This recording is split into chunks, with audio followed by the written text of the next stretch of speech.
America left Afghanistan, the Taliban took over, peace and rights were promised, but people were harmed and executed. With all of this going on, sometimes it is nice to look at the past and think what could have been. As always, this video is meant to engage intellectual criticism, and I apologize for any words that I will surely butcher. Before getting to the point of the video, historical context must be understood. We start with the Great Game, which was British suspicions of the Russian Empire invading India. The British would invade Afghanistan to influence it into a buffer state. Revolts arose against the British, in which they retreated, but retaliated with an expedition to recapture Kabul. The Empire eventually pulled out, but left its mark with hardline policy and fundamental changes to suit their own benefit. After releasing Dost Muhammad, he said, "I have been struck by the magnitude of your resources, your ships, your arsenals, but what I cannot understand is why the rulers of so vast and flourishing an empire should have gone across the Indus to deprive me of my poor and barren country." Forward to 1960, the US took advantage of instability, propping up imperialist exploits upon the country's cheap resources. The Zahir Shah royal family existed during this time as well, during which they and the US thrived, leaving many people, mostly peasants, to suffer below.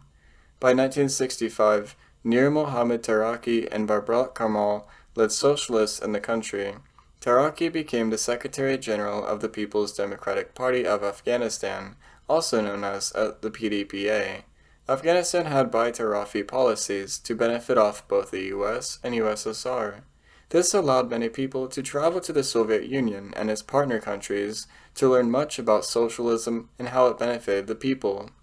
Taraki and Karmal were included, as they joined USSR meetings to gain international solidarity. By the 70s, the Durrani Empire closed with its deposed king, Mohammad Zahir Shah, and his cousin Muhammad Daoud Khan replaced him, propping up the Republic of Afghanistan. Don't be fooled by the word republic, though. Representation was little, and its authoritarian, one-party rule was much, followed by violent suppression of political opposition. Little changed in the country, despite no longer being an obvious monarchy.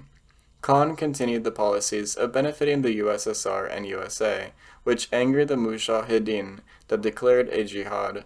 Wahhabist presence grew as well. These were hardline Islamic radicals who weren't afraid of terrorism tactics and who were known for brutal traditions, such as throwing acid in the faces of women who showed them.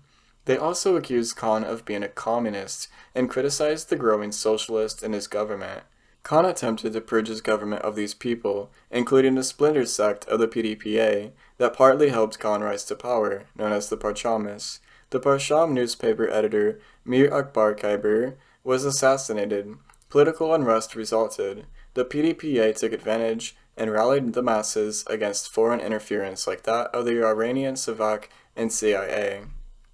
The Saur April Revolution began in 1978.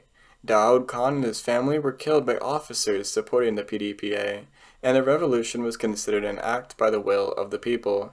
They declared a national struggle against imperialist attempts to exploit the lands and their peoples. The country turned into the Democratic Republic of Afghanistan, which paved a road to social justice.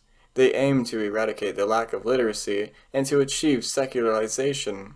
Some mistake secularization for state atheism, but for much of the DRA's time, this just meant separation of church and state.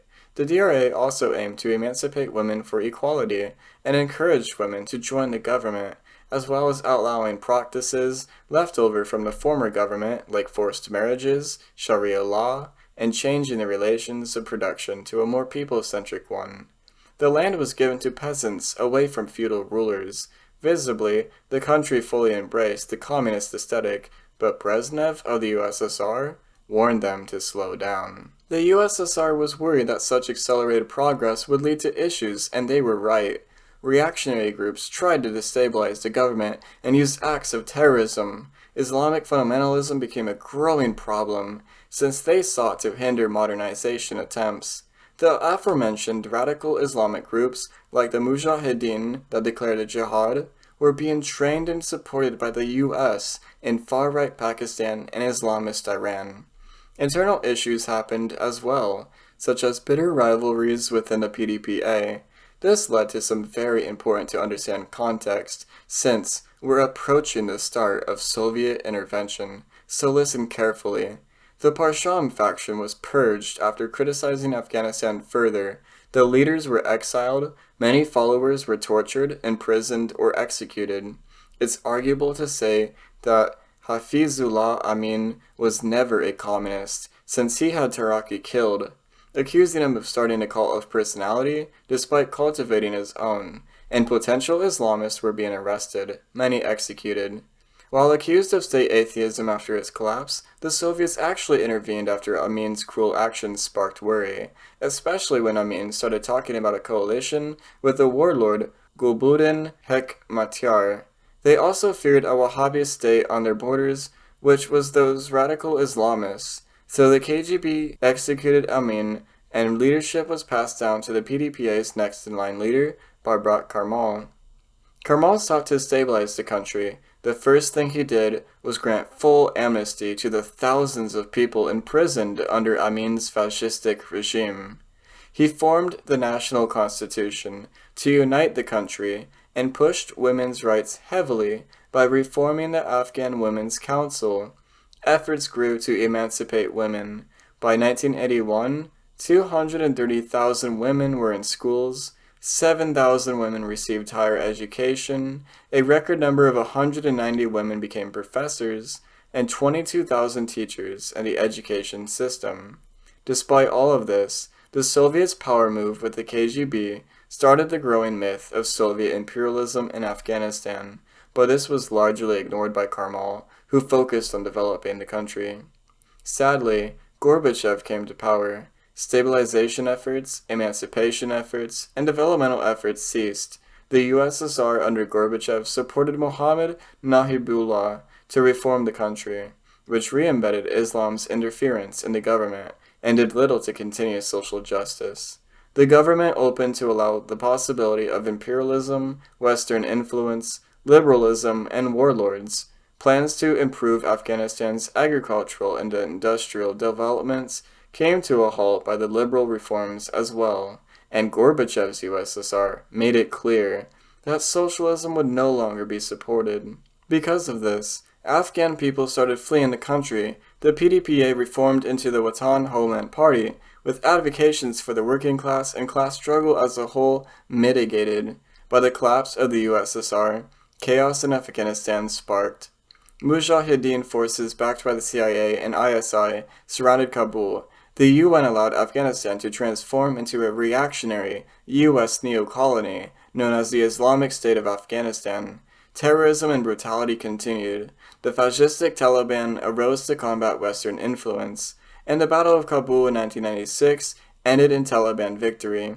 Following 9/11, bin Laden was withheld until responsibility for 9/11 was proven and verified. Despite the myth of Soviet imperialism and criticism of their invasion, the US would invade Afghanistan worse yet in 2001, which was very extreme in comparison to the USSR's protection of the DRA. Then on, the US and its allies had a terrible time, wasting trillions and failing to stabilize the country, leading up to their eventual withdrawal and Taliban takeover. With all of this, I can conclude that Afghanistan would have been better off with what the people originally wanted, a socialist nation with improvements towards agriculture, industry, women's rights, freedom of and from religion, secularism, and education, instead of this timeline where Western and Islamic powers tried desperately to take advantage of the unrest, inevitably aiding reactionaries and fascistic regimes, leading to the neglect, instability, and oppression of such a tragic nation.